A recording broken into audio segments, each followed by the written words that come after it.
morning students. Today I am going to start the second chapter in social, and that is geographical features and prehistoric period, and this is the session.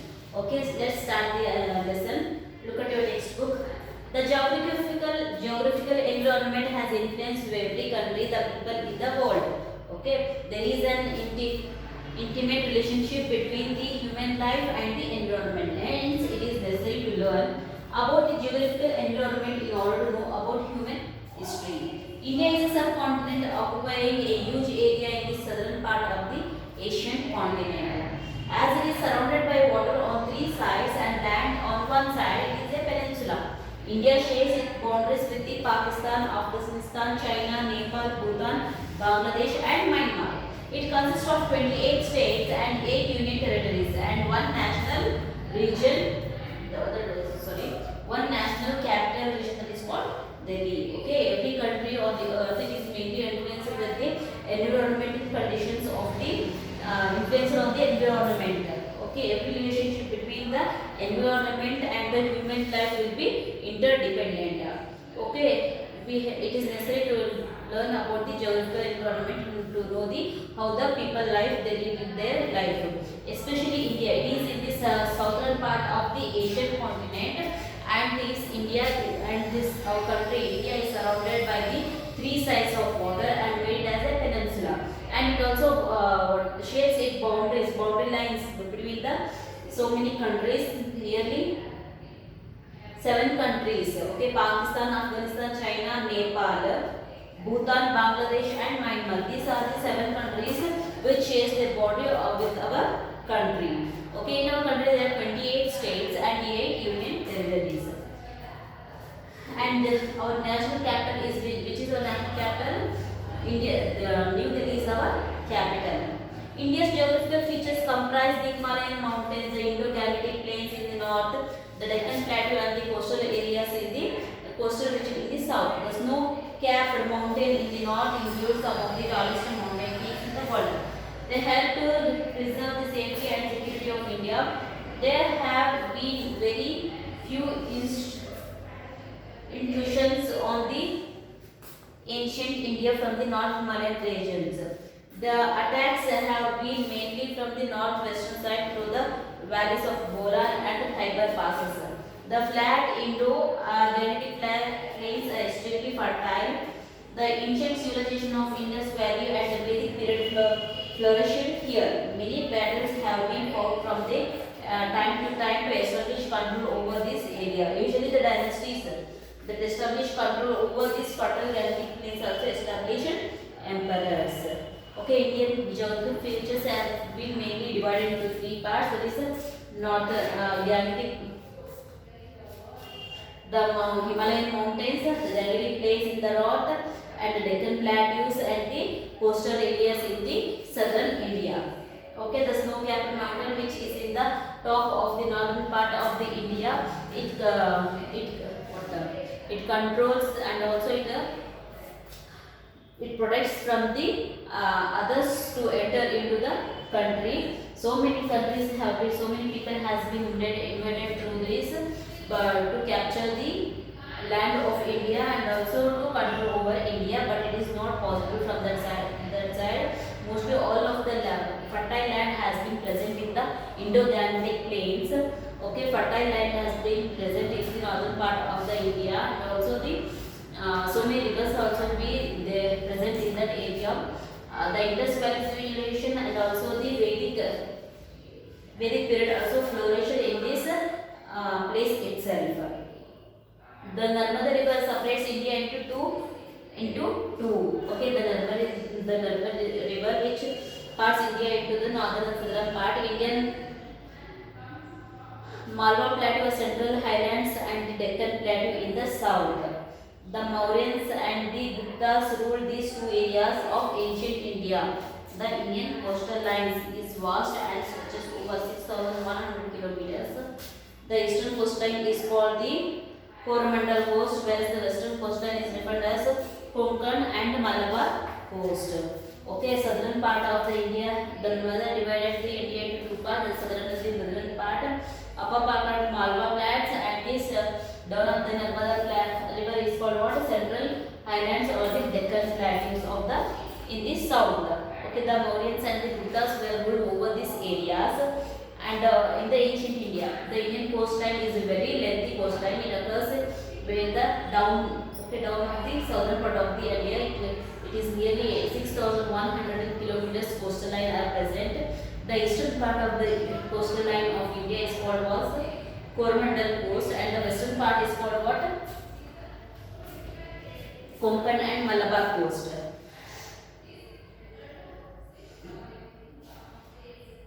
The numerous ports on this coastal line had attracted the Roman from time immemorial. Foreign trade was carried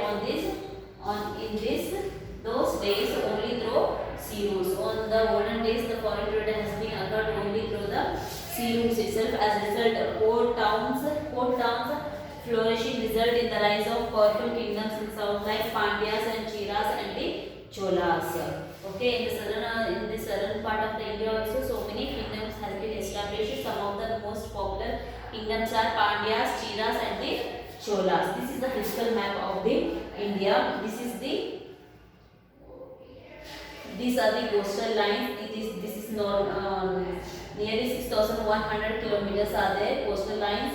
The eastern part of the this is the eastern part. This part of the coastal line is called what? Coromandel coastline, and this is called the Konkan or the Malabar coastline. Okay, in the southern part of India, so many kingdoms has been raised and the flourished towns. Some of the important kingdoms are Pandyas, Cheras and the Cholas are conquered by this southern India.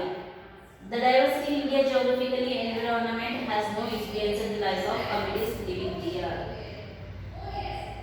Despite the communal diversity, there exists a cultural unity which binds all this diversion. Unity is the diversity. Unity in diversity is the essence of this culture. Okay, in India there will be so many castes, culture and everything, but they are all in unity because of the diversity. So we call India as a unity in diversity in the essence of this culture. Next, come to the prehistoric period. This is the geographical feature of our country. When you come to the prehistoric period, the period before the discovery of the art of writing is called a prehistoric period age. This is so because we do not find any evidence of the linguistic development or the use of the script. We do not get any written records for the study of history for this period. Then how we get to know about the people and their life in this prehistoric age? Okay, prehistoric means the period where they don't know how to read and write. Okay, from that we can't get any direct evidence, written records of this age. Then how we came to know about this prehistoric period? The scholars who study this period is called archaeologists. The people who will study about this period, they are called archaeologists.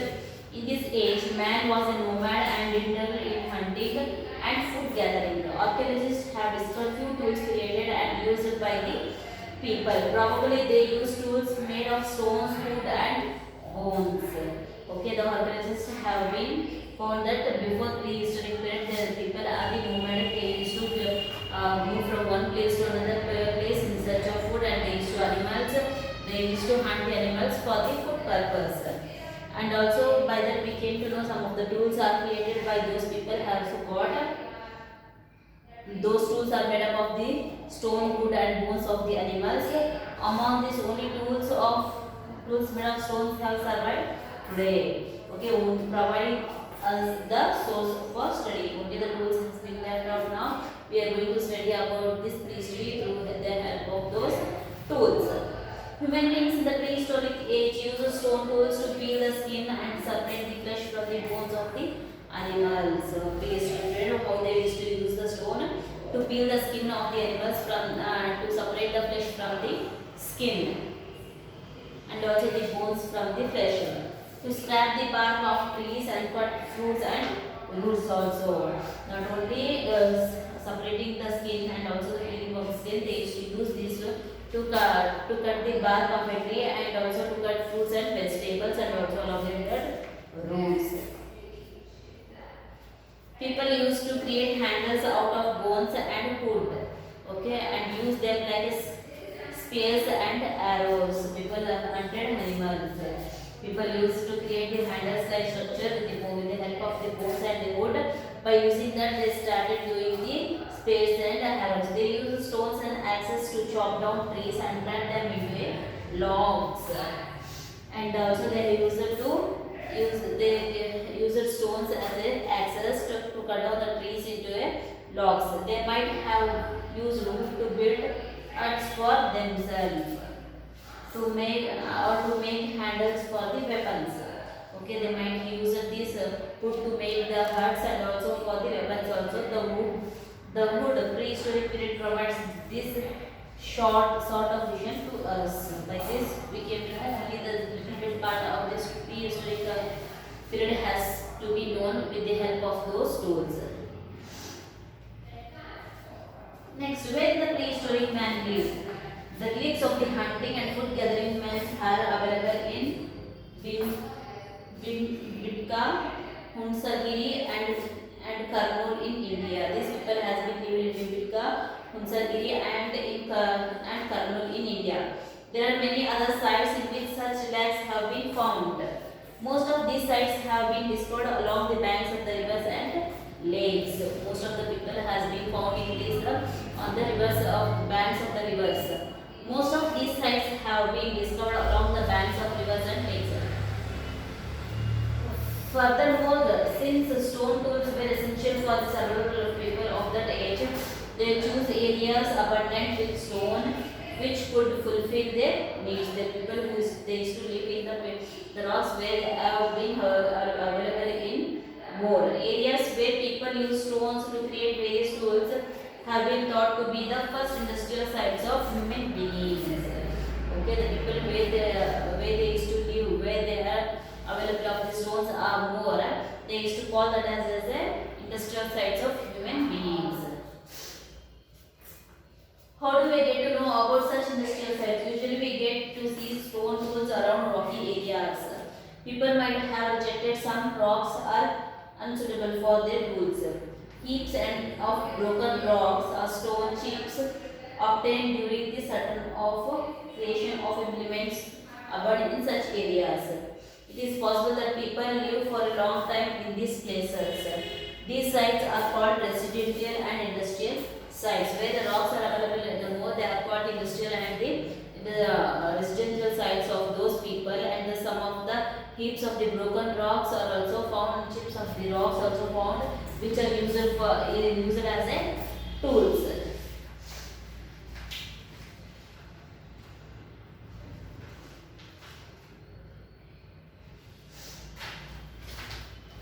Knowledge of fire, how they came to the know about the fire, how they discover. Signs of ashes have been obtained in the caves of Karnool.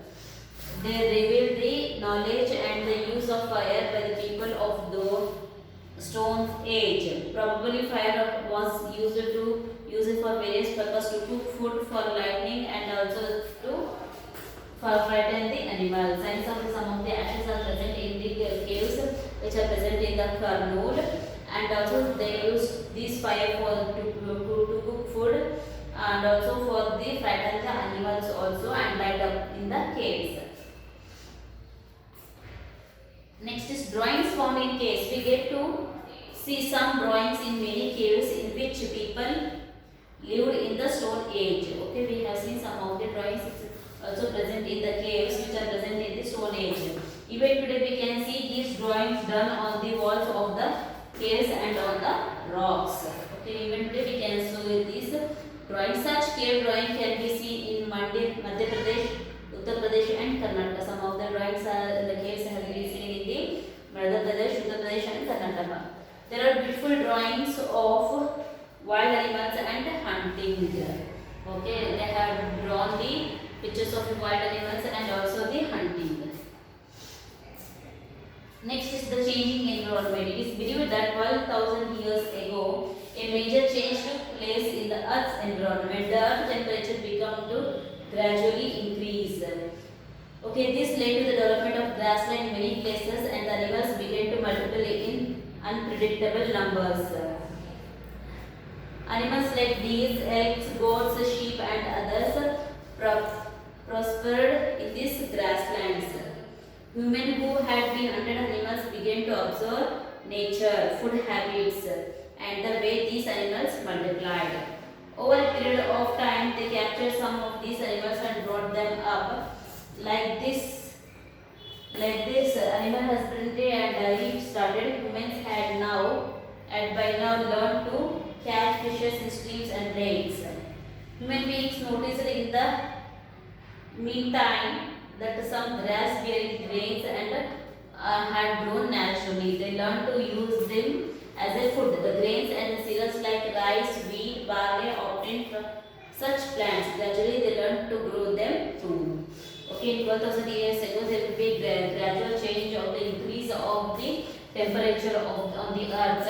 By the increase in the temperature, so many land has been formed in the grassland. In the grassland, so many animals has been formed and they have multiplied with so many numbers. This has been observed by the human beings and they bought those animals and they have taken care of them. By this, the animal husbandry has been began and also the dairy farming has been began. And also the grasslands where they have by gradual increase in the temperature, the grasslands has been formed. In the grassland, so many seed-bearing animal plants has been grown, which are used as a crops now. Okay, they have collected those those grains and they formed as a they sowed in the land and they started the agriculture also. Agriculture refers to the period we discussed now, but different names. The age that prevailed 2 million years ago is the oldest age and also called the Stone Age. It is stretched over a period of 12,000 years. This long duration has been classified to 3 stages: the early, middle, and the late Stone Age. The prehistoric period has been divided into 3 parts. That is early, middle. That is the early, the middle, and the later Stone Age. 3 stages of the prehistoric period. They are the early Stone Age, the middle Stone Age, and the late Old Stone Age.